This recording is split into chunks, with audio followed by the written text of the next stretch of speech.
আমরা যারা সাধারণ ফ্যামিলিতে বিলং করি আমাদের সেজন্য ইলিশ মাছ খাওয়া হয় না। আমরা সেজন্য ভাবি যে আমাদের জাতীয় মাছ হলো পাঙ্গাস মাছ।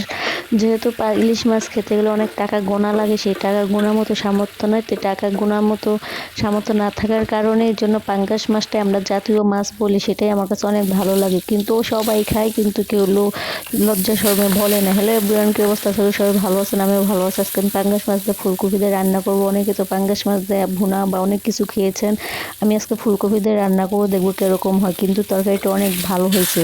কিন্তু আমরা যারা সাধারণ মানুষ আছে, আমাদের থেকে বড়লোক মানুষরাই বেশিরভাগ পাঙ্গাস মাছ খায়, কিন্তু তারা কখনো মুখ ফুটে বলে না, কারণ আমরা বড়লোক মানুষ। যদি শুনে মানুষ পাঙ্গাস মাছ খাইছে তাহলে কি না কি ভাবে, কিন্তু ভাই খায় সবাই, না খেলে কি এত দাম বাড়ে বলেন? আগে কোথায় আসলো 90 টাকা 100 টাকা কেজি, এখন সেই পাঙ্গাস মাছ 180 টাকা 160 টাকা কেজি হয়ে গেছে।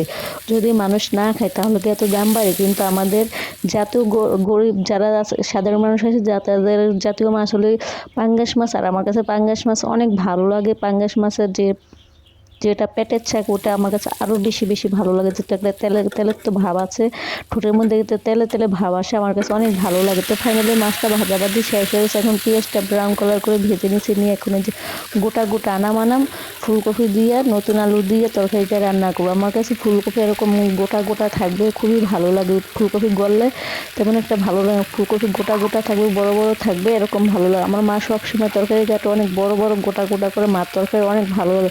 তো মার মতো ট্রাই করি মাঝে মাঝে, কিন্তু হয়ও না কখনো, যেহেতু আমরা মার মতো কখনো পারবো না, কারণ মায়ের রান্নার মতো স্বাদ কোনো রান্নাই হয় না। সবার মায়ের রান্না সবার কাছে অনেক ফেভারিট একটা খাবার, তাই না?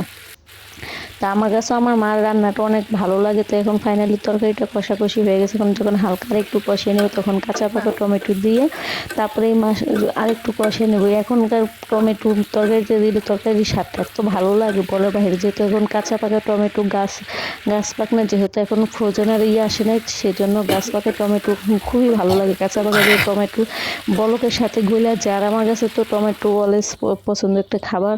তো ফাইনালি এখন পরিমাণ মতো ঝোল দিয়ে দিয়েছি, যেহেতু পরিমাণ মতো ঝোল দেওয়ার পরে এখন মাছগুলো দিয়ে দেবো, যাতে মাছগুলো ঝোলের সাথে ভালো করে সিদ্ধ হয়ে যায়। আমার কথার মধ্যে অনেক কিছু ভুল হয়ে যায়, অনেক কিছু গুছিয়ে কথা বলতে পারি না। আশা করি সবাই আমাকে ক্ষমা দৃষ্টিতে দেখবেন।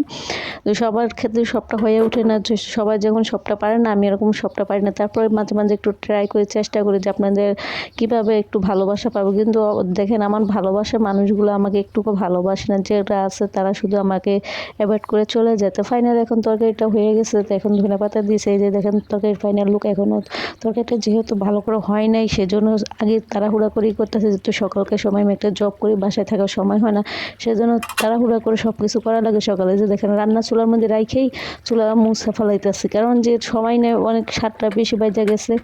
আর এখন আমার ডিউটিটা কমে গেছে, এখন আমি আবারও আগের মতো 7টার দিকে প্রতিদিন ভিডিও আপলোড দিতে পারবো। আশা করি সব আমার সাথে থাকবেন। আর আমার ভিডিওগুলো ভালো লাগলে অবশ্যই শেয়ার করে দেবেন। পরবর্তী আরেকটা নতুন ভিডিও নিয়ে চলে আসবো। আল্লাহ হাফেজ।